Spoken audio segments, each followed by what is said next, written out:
present now screen. This is my screen. Okay.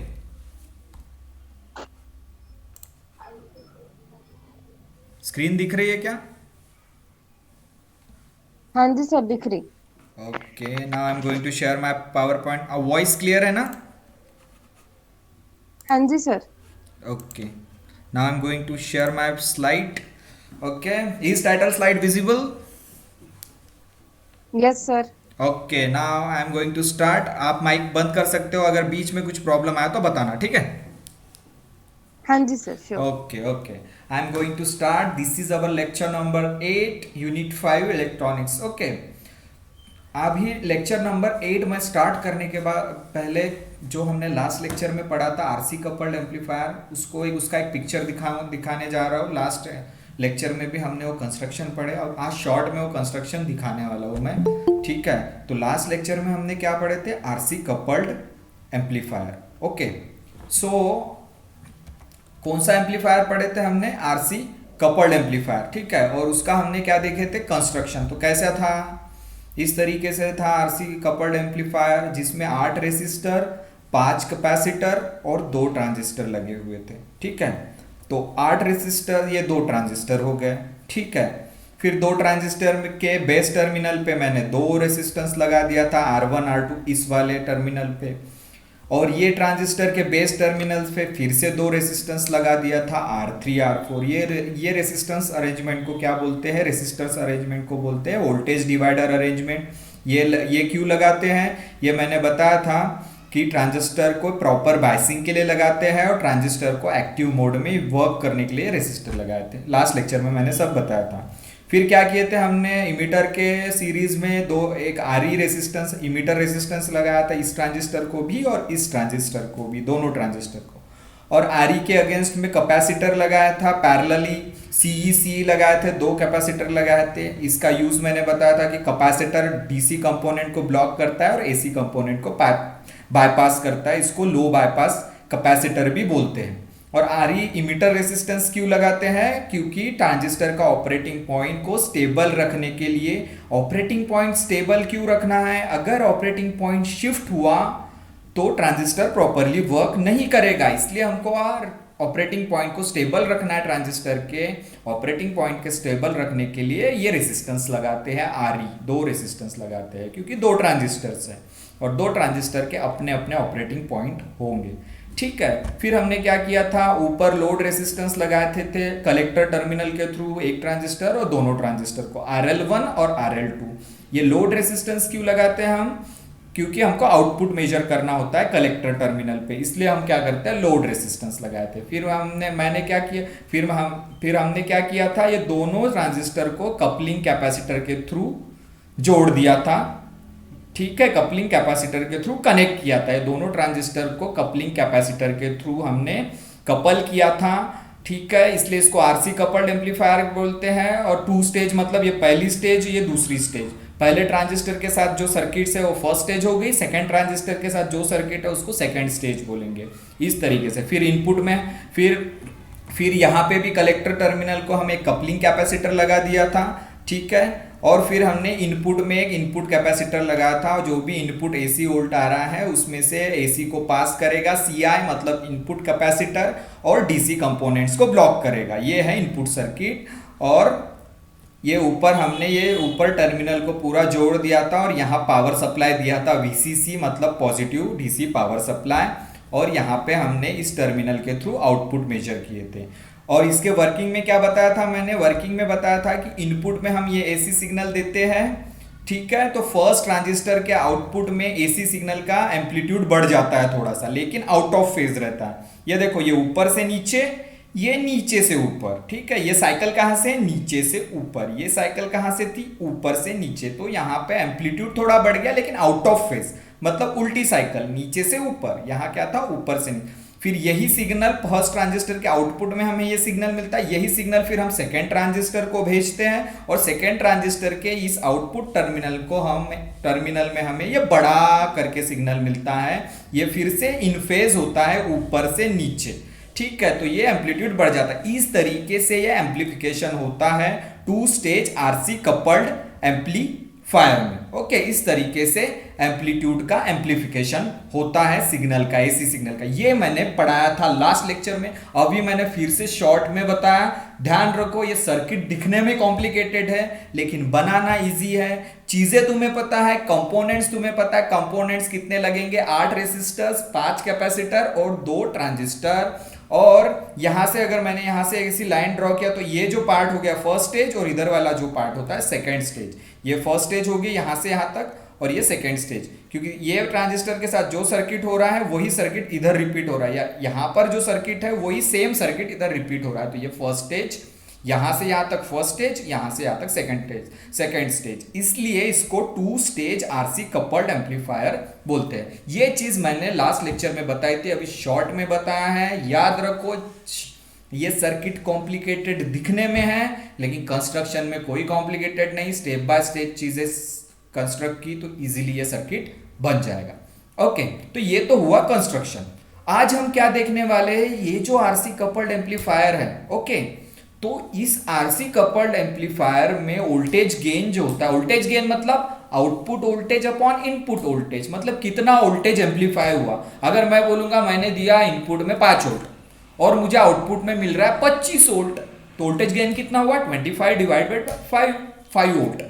ठीक है, so voltage gain मतलब output voltage upon input voltage, that is voltage gain. और voltage gain हम निकालते कैसे हैं? आउटपुट वोल्टेज को इनपुट वोल्टेज से डिवाइड कर, मतलब कितने टाइम्स वोल्टेज एम्पलीफाई हुआ।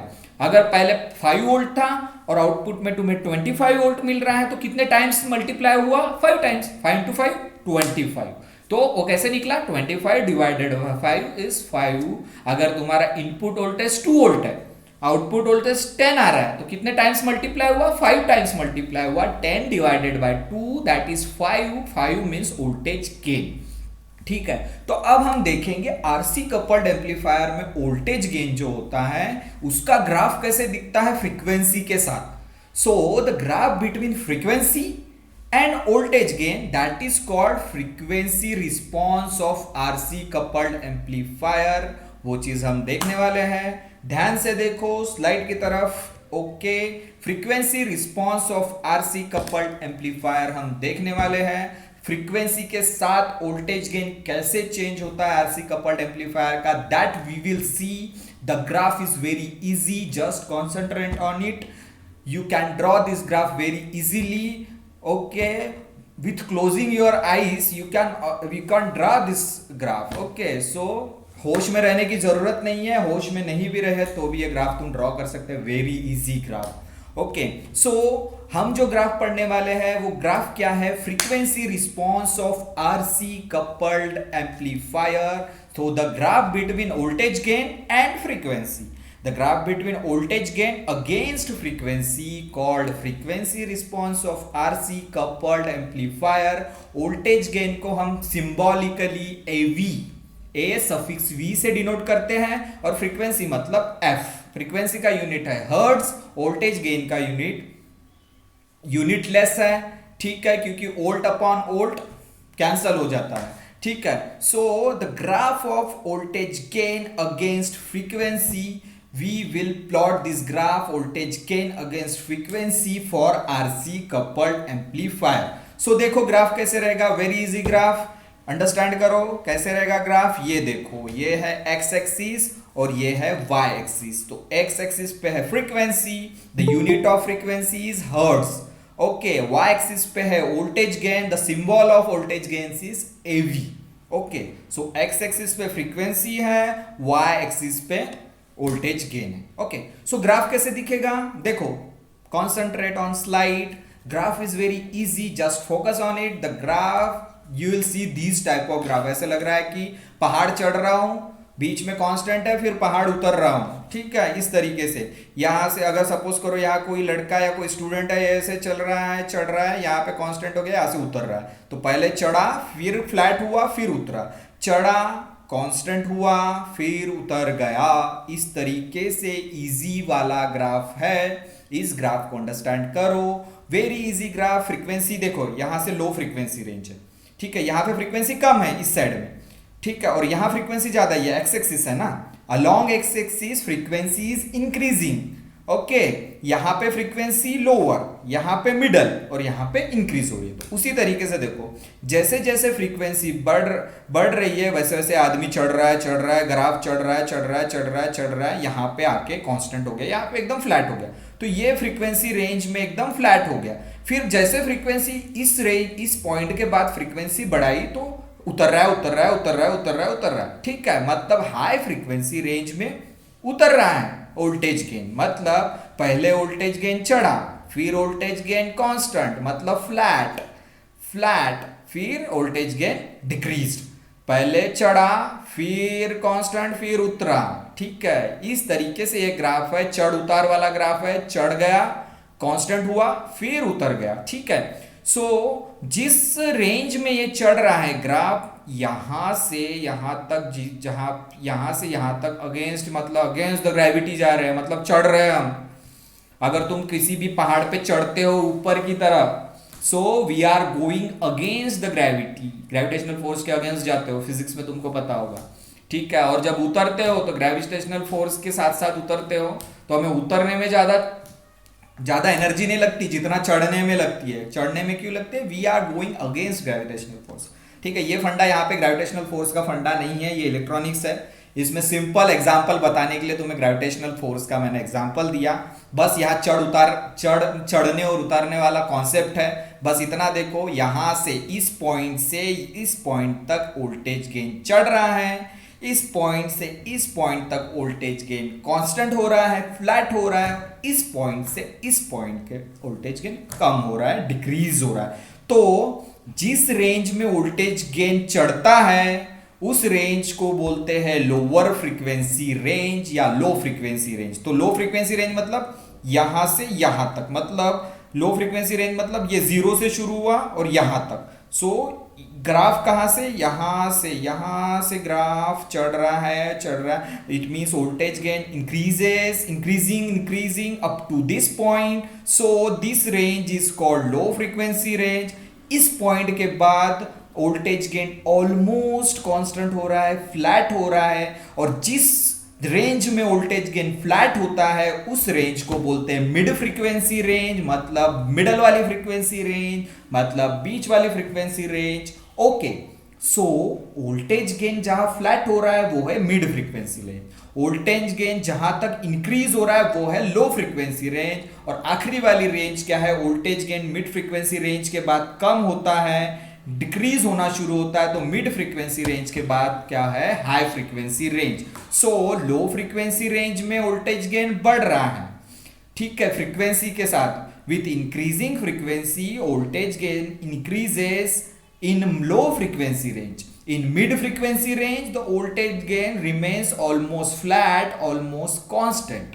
Okay, but in high frequency range voltage gain decreases with increasing in frequency. X axis पे frequency है, y axis पे voltage gain है। Okay, so in high frequency range voltage gain decreases with increase in frequency. Okay, तो ये graph समझ में आया। ये 3 रेंज में इस ग्राफ को मैंने डिवाइड किया, लो frequency range, mid frequency range and high frequency range. Low frequency range में मतलब चढ़ना, जहां पे वोल्टेज गेन चढ़ रहा है। मिड फ्रीक्वेंसी रेंज मतलब वोल्टेज गेन भाई चढ़ के थक गया और एकदम कांस्टेंट हो गया, फ्लैट हो गया। ओके, और हाई फ्रीक्वेंसी रेंज मतलब वोल्टेज गेन अभी उतर रहा है नीचे, ठीक है, तो वो है हाई फ्रीक्वेंसी रेंज। ओके, तो ये 3 रेंज के बारे में मैंने बताया, low frequency range, mid frequency range और हाई फ्रीक्वेंसी रेंज। ओके, अब देखो ग्राफ की तरफ कंसंट्रेट करो, जो स्लाइड दिख रही है उसको ध्यान से देखो, अपनी नजरें स्लाइड की तरफ लगा के रखो। ओके, तो देखो यहां से वोल्टेज गेन बड़ा, यहां मैक्सिमम हो गया। सो मैक्सिमम वोल्टेज गेन एकदम फ्लैट हो गया, यहां पे भी मैक्सिमम वोल्टेज गेन है, यहां पे भी मैक्सिमम वोल्टेज गेन है, बाकी तो कम हो रहा है, ठीक है। तो यहां भी इस पॉइंट पे भी मैक्सिमम है, इस पॉइंट पे भी। ये जो फ्लैट लाइन है उसके एवरी पॉइंट पे वोल्टेज गेन क्या है? मैक्सिमम। सो ये पूरा जो लाइन दिख रही है फ्लैट लाइन, उस फ्लैट लाइन पे वोल्टेज गेन क्या है? मैक्सिमम। ओके, तो इस पॉइंट से लेके इस पॉइंट तक वोल्टेज गेन क्या है? मैक्सिमम। तो देखो इस पॉइंट से लेके इस पॉइंट तक मतलब फ्लैट लाइन में वोल्टेज गेन मैक्सिमम है, इसलिए इसको मैंने लेबल किया हूं। यहां देखो येलो लाइन से लेबल किया, उसको क्या बोल रहा हूं मैं? एवी मैक्सिमम। एवी मैक्सिमम मतलब वोल्टेज गेन मैक्सिमम, ठीक है, इस पॉइंट से इस पॉइंट तक, मतलब जो स्ट्रेट लाइन दिख रही है, जो फ्लैट लाइन दिख रही है, फ्लैट हॉरिजॉन्टल लाइन जो दिख रही है, उस लाइन पे जितने भी पॉइंट्स होंगे उस पॉइंट पे वोल्टेज गेन मैक्सिमम होगा। इसलिए मैंने यहां से येलो लाइन डैश किया। इस पॉइंट पे, इस पॉइंट से लेके इस पॉइंट तक ये जितने भी फ्लैट पॉइंट्स है, एवरी फ्लैट पॉइंट पे वोल्टेज गेन मैक्सिमम होगा, इसलिए यहां पे लेबल किया मैंने voltage gain maximum. Okay, so ये इस पॉइंट से लेके इस पॉइंट तक जो फ्लैट रीजन है वोल्टेज गेन मैक्सिमम है।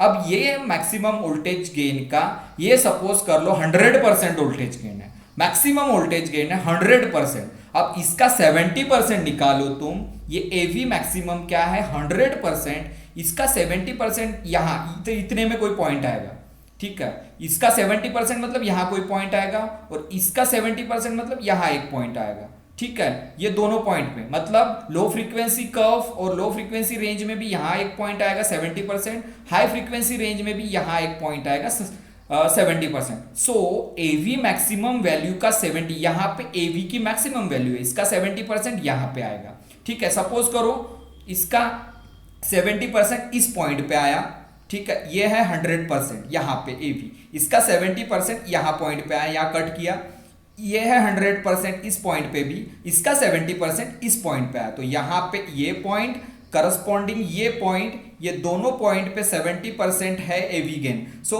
0.707 मतलब 70% ऑफ मैक्सिमम वोल्टेज यहाँ पे है, इन दो पॉइंट पे, ये पॉइंट पे और ये पॉइंट पे। सो एक पॉइंट कहाँ आ रहा है, लो फ्रीक्वेंसी रेंज में, ये दूसरा पॉइंट कहाँ आ रहा है, मेरे माउस के एरो की तरफ देखो, दूसरा पॉइंट आ रहा है हाई फ्रीक्वेंसी रेंज में, एक पॉइंट आ रहा है इस लो फ्रीक्वेंसी रेंज में, एक पॉइंट आ रहा है हाई फ्रीक्वेंसी। ये दोनों पॉइंट पे क्या है, वोल्टेज गेन मैक्सिमम जो है वो 70% है। 0.707 मतलब 70.7% मतलब 70% है।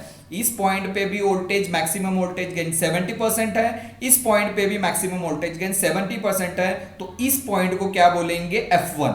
इस पॉइंट को मैं क्या बोल रहा हूं, F1 मतलब फ्रीक्वेंसी 1, ठीक है, इस पॉइंट को बोल रहा हूं F1। ये देखो यहां से मैं हॉरिजॉन्टल लाइन ड्रॉ किया, इसको मैं, इस पॉइंट को मैं क्या बोल रहा हूं F1, और इस पॉइंट को मैं क्या बोल रहा हूं F2, इस पॉइंट को मैं बोल रहा हूं F2, इसको बोल रहा हूं F1। सो F1 क्या है, lower cut off frequency. F1 को हम जनरली क्या बोलते हैं, लोअर कट ऑफ फ्रीक्वेंसी, क्योंकि ये लो फ्रीक्वेंसी रेंज में है। लो फ्रीक्वेंसी रेंज में जो पॉइंट हमें मिलता है, जिस पॉइंट पे एवी मैक्सिमम की वैल्यू 70% होती है, ऑलमोस्ट इस पॉइंट पे मेरा माउस के एरो की तरफ देखो, इस पॉइंट पे एवी मैक्सिमम की वैल्यू 70% है। तो ऐसा पॉइंट जहां एवी मैक्सिमम की वैल्यू 70% होती है इन लो फ्रीक्वेंसी रीजन, उस पॉइंट के फ्रीक्वेंसी को बोलते हैं lower cut off frequency. Okay, उसको क्या बोलेंगे, लोअर कट ऑफ फ्रीक्वेंसी। तो इस पॉइंट को क्या बोलेंगे, लोअर कट ऑफ फ्रीक्वेंसी। मतलब F1 क्या हो गया,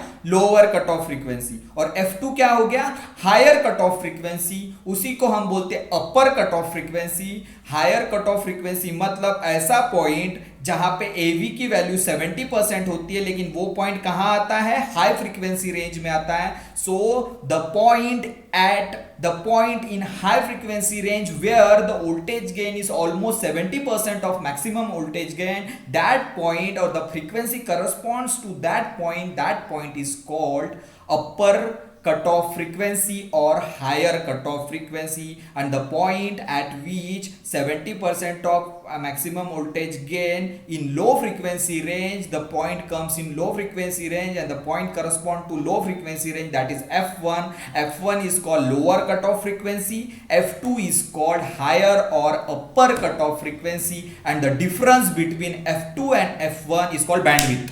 अभी bandwidth का concept आ गया। F1 और F2 के बीच में जो डिफरेंस होता है, मतलब F2 माइनस F1, मतलब दो फ्रीक्वेंसी के बीच के डिफरेंस को बोलते हैं bandwidth. Means F2 minus F1 is bandwidth, means the difference in frequency of higher cut off frequency and lower cut off frequency, the difference in between the lower cut off frequency and higher cut off और upper cut off frequency is called bandwidth. हो गया ये graph खत्म, explanation खत्म। तो ये graph को ध्यान रखने के लिए एक पहाड़ जैसा स्ट्रक्चर याद रखना है। चढ़ रहे हो और उतर रहे हो, high low frequency range, mid frequency range और हाई फ्रीक्वेंसी रेंज, ये जो पॉइंट मिल रहा है उस पॉइंट पे ए बी मैक्सिमम है, इस पॉइंट का 70% निकालो तो यहाँ एक पॉइंट मिलेगा और यहाँ एक पॉइंट मिलेगा, इस पॉइंट का 70%। तो ये दो पॉइंट जो मिलते हैं, जो पॉइंट लो फ्रीक्वेंसी रेंज में मिलता है उस पॉइंट को बोलते हैं F1 मतलब लोअर कट ऑफ फ्रीक्वेंसी, जो पॉइंट हायर फ्रीक्वेंसी रेंज में मिलता है उसको बोलते हैं अपर कट ऑफ फ्रीक्वेंसी मतलब हायर कट ऑफ फ्रीक्वेंसी, और दो फ्रीक्वेंसी के बीच मतलब F1 माइनस F2 और F2 minus F1 is bandwidth. सो ये बैंडविड्थ का कॉन्सेप्ट आ गया, the difference between upper cut off frequency and lower cut off frequency और the difference between higher cut off frequency और lower cut off frequency is bandwidth. हो गया, ये concept समझ में आया। Graph is very easy, graph बनाना बहुत इजी है, बस दो पॉइंट याद रखने हैं तुमको, F1 एंड F2, और वो F1 और F2 के डिफरेंस को बोलते हैं बैंडविड्थ। ठीक है, तो ये हो गया frequency response of RC coupled amplifier. Simple से पॉइंट मैंने बताया है, तो कैसे पॉइंट बताया? लोअर फ्रीक्वेंसी रेंज मतलब the frequency range below mid frequency range where the voltage gain increases with increasing the frequency. अब जो मैंने वर्ड्स में बताया वो मैंने टेक्स्ट में लिखा है। वर्ड में क्या बताया? लो फ्रीक्वेंसी रेंज किसको बोलेंगे? द लो फ्रीक्वेंसी रेंज मतलब ये देखो, ये मिड फ्रीक्वेंसी रेंज है, मिड फ्रीक्वेंसी की नीचे वाली फ्रीक्वेंसी, मिड फ्रीक्वेंसी के नीचे वाली फ्रीक्वेंसी मतलब low frequency range where the voltage is increasing with increasing in frequency. Okay, so जो मैंने वर्ड्स में बताया वही मैंने यहां लिखा हूं। तो लो फ्रीक्वेंसी रेंज किसको बोलेंगे? लो फ्रीक्वेंसी रेंज बोलेंगे the frequency range below mid frequency range where the voltage gain increases with increasing the frequency called low frequency range. जो मैंने शब्दों में बताया वो मैंने यहां टेक्स्ट में लिखा। टेक्स्ट में जो लिख रहा है वो अलग दिख रहा है क्या? नहीं। लो फ्रीक्वेंसी रेंज मतलब मिड फ्रीक्वेंसी के नीचे वाली रेंज को बोलते हैं लो फ्रीक्वेंसी रेंज, और वहां पे वोल्टेज क्या होता है? Increase with increasing frequency, the voltage gain increases with increasing frequency. और हाई फ्रीक्वेंसी रेंज किसको बोलते हैं? सॉरी, मिड फ्रीक्वेंसी की रेंज किसको बोलते हैं? जहां पे ऑलमोस्ट वोल्टेज गेन कांस्टेंट हो जाता है, फ्लैट हो जाता है। ये देखो ग्राफ फिर से दिखा रहा हूं। मिड फ्रीक्वेंसी रेंज मतलब वोल्टेज गेन फ्लैट और वोल्टेज गेन ऑलमोस्ट कांस्टेंट। और high frequency range means the frequency after mid frequency and where the voltage gain decreases with increasing in frequency. Okay, यही जो डेफिनेशन जो मैंने समझाया वही text में लिखा है, कोई नया नहीं है। मिड फ्रीक्वेंसी रेंज मतलब the frequency range where the voltage gain is approximately constant, मतलब मिड फ्रीक्वेंसी रेंज मतलब जहां वोल्टेज गेन एकदम फ्लैट हो जाता है उसको बोलते हैं मिड फ्रीक्वेंसी रेंज। और हाई फ्रीक्वेंसी रेंज किसको बोलते हैं? The frequency range above mid frequency range where the voltage gain decreases with increasing frequency, जहां पे वोल्टेज गेन डिक्रीज होता है, फ्रीक्वेंसी के साथ डिक्रीज होता है, और वो रेंज कहां आती है? मिड फ्रीक्वेंसी के बाद। So the definition is the frequency range above mid frequency range where the voltage gain decreases with increasing frequency। हो गया, ये तीन डेफिनेशन लो frequency range, mid frequency range और हाई फ्रीक्वेंसी रेंज के, जो मैंने शब्दों में बताया वो मैंने यहाँ टेक्स्ट करके बता दिया स्लाइड्स पे। ओके, और लोअर कट ऑफ फ्रीक्वेंसी किसको बोलते हैं? The lower cut off frequency मतलब F1 the frequency at which magnitude of gain in low frequency range falls to 0.70। 0.70 मतलब 70.7%। किसी भी वैल्यू को परसेंट निकालना है तो 100 से इंटू करते हो, सो 0.707 मतलब इंटू 100 मतलब 70.7%। So the frequency where the magnitude of voltage gain in low frequency range, lower cut off frequency मतलब लो फ्रीक्वेंसी रेंज, वहां पे क्या होता है? मैग्नीट्यूड जो वोल्टेज गेन का होता है वो 70% कम होता है, फॉल्स होता है, तो 0.70 of magnitude of the gain in mid frequency range is called lower cut off frequency, मतलब मिड फ्रीक्वेंसी रेंज का 70%। मिड फ्रीक्वेंसी रेंज का 70% पॉइंट जो लो फ्रीक्वेंसी रेंज में होता है उसको लोअर कट ऑफ फ्रीक्वेंसी बोलते हैं, उसको बोलते हैं F1। और हायर कट ऑफ फ्रीक्वेंसी किसको बोलते हैं? फिर से इसका डेफिनेशन, अपर और हायर कट ऑफ फ्रीक्वेंसी। अपर कोई हायर कट ऑफ फ्रीक्वेंसी बोलते हैं, और हायर कट ऑफ फ्रीक्वेंसी मतलब जो मिड वाला फ्रीक्वेंसी उसका 70% इन हाई फ्रीक्वेंसी रेंज। तो देखो जो पॉइंट अंडरस्टैंड करो, in the mid frequency range that is 70%, 0.707 of magnitude of gain in mid frequency range which comes in high frequency range. It means that the frequency at which magnitude of gain in high frequency range falls to 0.707. 0.707 मतलब 70%, 70.7% of magnitude of gain in mid frequency range called higher और cut off और upper cut off frequency. इसका ये definition लिखा हो मैंने शब्दों में, मैंने ओरली मैंने बता दिया था कि F1 मतलब lower cut off frequency, F2 मतलब higher cut off frequency. F1 कहाँ से आता है, जो 70% वाला पॉइंट है करस्पॉन्डिंग फ्रीक्वेंसी को बोलते हैं लोअर कट ऑफ फ्रीक्वेंसी, क्योंकि वो लो फ्रीक्वेंसी रेंज में होता है। हायर कट ऑफ फ्रीक्वेंसी मतलब हाई फ्रीक्वेंसी रेंज में होता है 70% ऑफ मैक्सिमम वोल्टेज गेन। सो ये दो पॉइंट। और बैंडविड्थ किसको बोलते हैं, दोनों फ्रीक्वेंसी के डिफरेंस को, F1 माइनस F2, और the difference between lower cut off frequency and higher cut off frequency is bandwidth. So bandwidth की डेफिनेशन क्या हो गया, frequency range between lower cut off frequency and higher cut off frequency. जो lower cut off frequency F1 और higher cut off frequency F2, तो F1 और F2 के बीच में जो रेंज आता है, मतलब डिफरेंस F2 माइनस F1 और F1 minus F2, so difference in between F1 and F2 is called bandwidth. इसमें it means the range comes in between F1 and F2। फिर से ग्राफ दिखा रहा हूं, ध्यान दो, अगर नहीं देखा होगा तो अच्छे से। ये F1 है और ये F2 है, इन दोनों के बीच में आने वाली जो फ्रीक्वेंसी रेंज है, दोनों के बीच का डिफरेंस F2 माइनस F1, ये जो डिफरेंस है उसको बोलते हैं bandwidth. It means the range comes in between the frequencies F2 and F1। The range of frequency comes in between F1 and F2 is called bandwidth. Okay, और lower cut off frequency मतलब the point at which 70% of voltage gain in low frequency range falls, that is lower cut off frequency मतलब F1, और F2 मतलब the point where the 70% of voltage gain false और which comes in high frequency range, that is called F2 मतलब अपर cut off frequency. दोनों का difference और the range in between F1 and F2 is called bandwidth. हो गया, ये simple है, ये सिंपल 6 डेफिनेशंस बताया, इसमें कोई बड़ी बात नहीं है। अगर समझ में आया तो अपने वर्ड्स में लिख सकते हो, यहाँ जैसे लिखा है वैसे लिखने की जरूरत नहीं है। अगर तुम अपने शब्दों में भी लिखना चाहते हो तो लिख सकते हो, बस समझना इंपॉर्टेंट है। If you understood that concept and that graph, you can easily write the definitions of all these things, low frequency range, mid frequency range, high frequency range, lower cut off frequency, upper cut off frequency and bandwidth. Okay, so ये हो गया हमारा frequency response of RC coupled amplifier. इसमें मैंने बहुत easy तरीके से एक ग्राफ बताया, ठीक है। उस ग्राफ में जितने भी पैरामीटर्स हम यूज़ कर रहे हैं उस पैरामीटर्स को मैंने अच्छे से समझा के बताया। Low frequency range, mid frequency range और high frequency range, lower cut off frequency, higher cut off frequency और बैंडविड्थ। ओके, और लास्ट पोर्शन है इस आरसी कपल्ड एम्पलीफायर का, advantage of RC coupled amplifier, advantage of RC coupled amplifier और advantage of RC coupling. क्या है RC coupling के advantage, क्यों हम आरसी कपल्ड यूज करते हैं, क्यों जरूरत है आरसी कपल्ड, हम दूसरा क्यों नहीं यूज कर रहे, क्यों रेसिस्टर और कैपेसिटर कपलिंग वाला ही सर्किट यूज कर रहे हैं, क्यों हम दूसरा सर्किट यूज नहीं कर रहे, क्या एडवांटेज है आरसी कपलिंग के, क्या एडवांटेज है आरसी कपल्ड एम्पलीफायर के, why we are using this RC coupled amplifier, why this RC coupled amplifier is popular, क्यों ये जरूरी है, क्यों ये यूज कर रहे हैं, इसके बहुत सारे एडवांटेजेस है, इसलिए हम आरसी कपल्ड एम्पलीफायर को यूज कर रहे हैं। ठीक है, तो पहला एडवांटेज क्या है, it is very light weight. RC coupled amplifier light weight होता है, एक्सपेंसिव नहीं, बल्कि कंपोनेंट्स इसमें जरूरत नहीं होती, it doesn't require any expensive and bulk, सस्ता भी है। ये जो सर्किट बनाना है आरसी कपल्ड एम्पलीफायर का, सर्किट में लगने वाले कंपोनेंट सस्ते हैं, रेसिस्टर ट्रांजिस्टर बहुत छोटे भी होते हैं, बल्कि okay, it does not require बल्कि मतलब बड़े बड़े सर्किट्स और बड़े बड़े कंपोनेंट्स की जरूरत नहीं है, इनएक्सपेंसिव भी है, ज्यादा महंगा नहीं है आरसी कपल्ड एम्पलीफायर। ओके, सो आरसी कपल्ड एम्पलीफायर में आरसी कपलिंग यूज होती है और आरसी कपलिंग सर्किट ज्यादा महंगा भी नहीं है, ज्यादा बड़ा भी नहीं है, एकदम छोटे कंपोनेंट्स यूज होते हैं, it is small, light and inexpensive, इसलिए इसका ये पहला एडवांटेज है, it is light, inexpensive and small, बहुत महंगा नहीं है, बल्कि मतलब बहुत ज्यादा एकदम बड़े सर्किट्स यूज नहीं होते, बड़े बड़े कंपोनेंट्स यूज नहीं होते, इसलिए ये फर्स्ट एडवांटेज है आरसी कपलिंग का, first advantage RC coupled amplifier का। सेकेंड एडवांटेज क्या है, its overall amplification is higher than other couplings.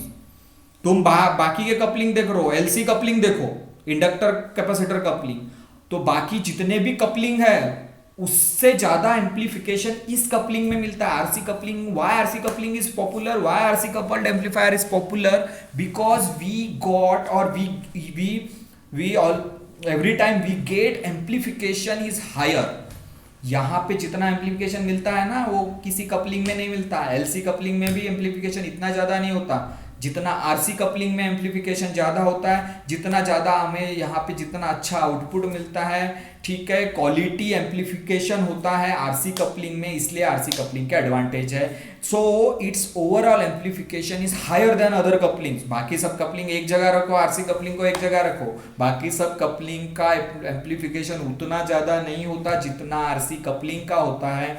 इसलिए आरसी कपलिंग का ये एक इंपॉर्टेंट एडवांटेज है, इसलिए हम आरसी कपलिंग यूज करते हैं।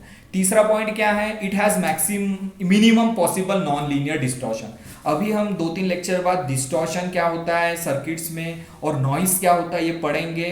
अभी मैं सिर्फ सिंपली बता रहा हूं कि it has minimum possible non linear distortion, मतलब आउटपुट सिग्नल जितना क्लियर है उतना क्लियर मिलता है। अनवांटेड सिग्नल नहीं मिलते आउटपुट के साथ, एकदम क्लियर, एकदम प्योर आउटपुट मिलता है। अगर हमको आउटपुट एम्पलीफायर क्लियर सिग्नल मिलता है, अगर मान लो ये हाफ साइकिल का सिग्नल इस तरीके से और सिग्नल साइकिल की तरह ना दिख के स्क्वायर दिख रहा है, इधर उधर से सिग्नल फ्लक्चुएट हो रहा है, सिग्नल में डिस्टॉर्शन आ रहा है, आउटपुट सिग्नल जैसा सुंदर सिग्नल चाहिए था, जितना क्लियर सिग्नल चाहिए था, जितना प्योर सिग्नल चाहिए था, उतना आउटपुट प्योर सिग्नल नहीं है, उसमें अदर सिग्नल्स भी प्रेजेंट है, मतलब डिस्टॉर्शन प्रेजेंट है। तो ऐसा नहीं होता है। आरसी कपल्ड एम्पलीफायर में डिस्टॉर्शन एकदम मिनिमम होता है, सिग्नल एकदम क्लियर मिलता है, प्योर सिग्नल मिलता है और एम्पलीफिकेशन भी प्योर होता है। So it has minimal possible non linear distortion. Okay, distortion नहीं होता। और आखिरी में क्या है, हमने अभी अभी उसका ग्राफ पढ़ा, उसमें हमने देखा कि ऑलमोस्ट बीच वाले फ्रीक्वेंसी रेंज में ऑलमोस्ट ग्राफ फ्लैट होता है,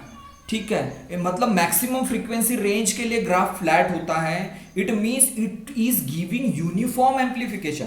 जिस रीजन में ग्राफ फ्लैट है मतलब एम्पलीफिकेशन यूनिफॉर्म है, वोल्टेज गेन कांस्टेंट है। वोल्टेज गेन कांस्टेंट मतलब amplification uniform over a wide range of frequency. अगर तुम्हारा एम्पलीफायर में wide range of frequency range में वोल्टेज गेन एकदम कांस्टेंट है, वोल्टेज एम्पलीफिकेशन एकदम यूनिफॉर्म है, तो वो अच्छा होता है, क्योंकि तुम फ्रीक्वेंसी बढ़ा रहे हो लेकिन वोल्टेज गेन एकदम कांस्टेंट है और वोल्टेज का जितना एम्पलीफिकेशन होगा वो एकदम यूनिफॉर्म एम्पलीफिकेशन है। और ये अच्छी बात है अगर तुम्हारा voltage amplification over a wide frequency range flat होता है, वेरी मच फ्लैट होता है, तो that is the advantage of RC coupling. इसलिए मैंने जब अभी ग्राफ पढ़ाया था तो उस ग्राफ में मिडल वाले frequency range, maximum frequency range के लिए फ्लैट था। तो सबसे बड़ा फ्रीक्वेंसी रेंज कौन सा था? मिड फ्रीक्वेंसी रेंज, जिसमें ऑलमोस्ट फ्लैट ग्राफ था। लो फ्रीक्वेंसी रेंज छोटा था, हाई फ्रीक्वेंसी रेंज भी छोटी रेंज थी। बड़ी रेंज कौन सी थी? Mid frequency range. It means that frequency response is very much flat for RC coupling, for RC coupled amplifier.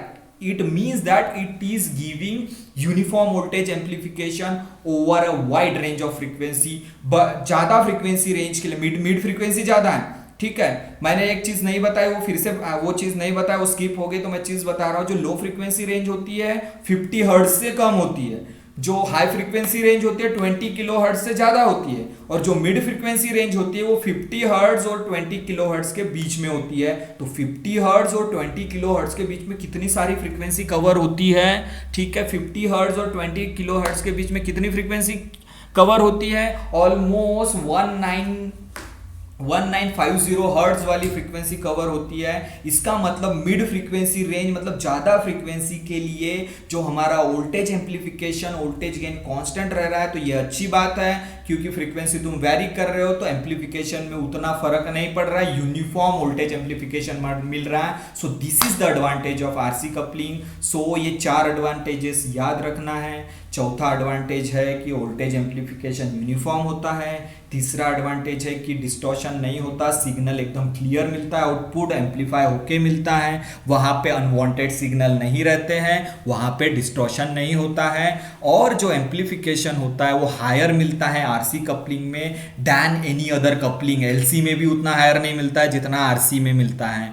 और ये कंपोनेंट छोटे छोटे, एकदम छोटे डिवाइसेस में इन आरसी कपलिंग को यूज़ कर सकते हैं, एकदम स्मॉल होते हैं, लाइट होते हैं कंपोनेंट्स, और ज़्यादा महंगे नहीं होते। तो ये 4 मेन एडवांटेजेस याद रखना है। तो आज के लिए हमारा इतना काफ़ी है। हमने एडवांटेजेस ऑफ आरसी कपलिंग के बारे में पढ़ा, ठीक है, चार इंपॉर्टेंट एडवांटेजेस याद रखो। It is in light, small and inexpensive. Amplification जितना हायर मिलता उतना किसी कपलिंग में नहीं मिलता, उसमें डिस्टॉर्शन बहुत कम आता है आउटपुट सिग्नल में, और साथ साथ में हमारा वोल्टेज एम्प्लीफिकेशन यूनिफॉर्म रहता है मिड फ्रीक्वेंसी रेंज, मतलब over a large frequency range, over a wide frequency range. और फिर इसके पहले हमने क्या पढ़ा, कुछ डेफिनेशंस देखी हमने, low frequency, mid frequency, high frequency, lower cut off, higher cut off और बैंडविड्थ के बारे में। ये जस्ट डेफिनेशंस है। इसका मैंने इस ग्राफ को समझा के मैंने बताया, ये लो फ्रीक्वेंसी रेंज जहाँ पे वोल्टेज गेन इंक्रीज हो रहा है, ये मिड फ्रीक्वेंसी रेंज जहाँ पे कांस्टेंट हो रहा है, और ये हाई फ्रीक्वेंसी रेंज जहाँ पे डिक्रीज हो रहा है। और करस्पॉन्डिंग 70% वाला जो जो मैक्सिमम वोल्टेज गेन का 70% वाला जो पॉइंट होता है लो फ्रीक्वेंसी रेंज, उसको F1 बोलते हैं, upper cut of lower cut off frequency. और जो पॉइंट हाई फ्रीक्वेंसी रेंज में होता है उसको बोलते हैं हायर और अपर कट ऑफ फ्रीक्वेंसी, और दोनों के डिफरेंस को बोलते हैं बैंड विड्थ। ये एकदम सिंपल ग्राफ है, ग्राफ एकदम इजी है, बस याद रखो इस ग्राफ को। ओके, सो मैंने स्टार्ट किया था आरसी कपलिंग का सर्किट से, और मैंने इसके ग्राफ पढ़ाया और एडवांटेजेस पढ़ाया। It is very, the graph is very easy, as well as you have to remember the 4 advantages, and that advantages, because of that advantages, two stage RC coupled amplifier is very popular as compared to other coupled amplifiers. Okay, so आज के लिए इतना काफ़ी है। कोई query है तो पूछो, एनी क्वेरी? रश्मित, हाँ जी सर। लेक्चर चल रहा था, बीच में कोई प्रॉब्लम नहीं आया ना? हाँ जी सर। अच्छा, तो कोई question, any question from your side Rashmit? Okay, other student, any question? Very easy portion graph था, उसके एडवांटेजेस थे, कुछ ज़्यादा नहीं था आज के लेक्चर में।